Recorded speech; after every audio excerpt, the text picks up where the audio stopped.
గణతంత్ర దినోత్సవం. సో ఇది అన్ని మతాలకు అతీతంగా మనము దేశం అంటే భిన్న మతాలకు ప్రతీక.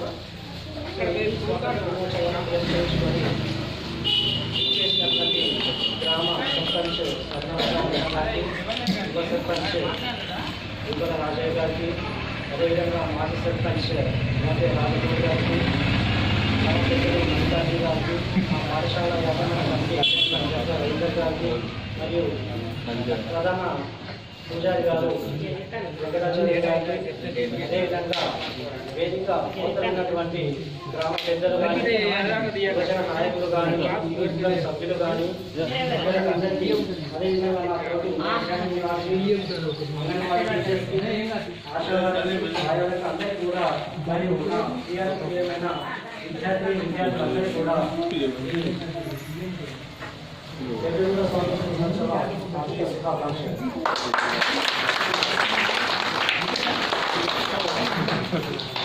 మనకు ఇది 73వ స్వాతంత్ర దినోత్సవం.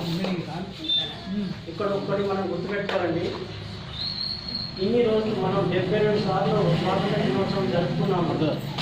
అదంతా ఒక ఎత్తు. ఈ రోజు జరుపుకునే స్వాతంత్ర దినోత్సవం ఒక ఎత్తు. అది ఎందుకు అంటే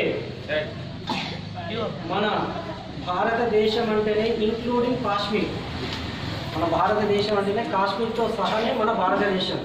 బట్ ఫ్రమ్ 1947 to 2009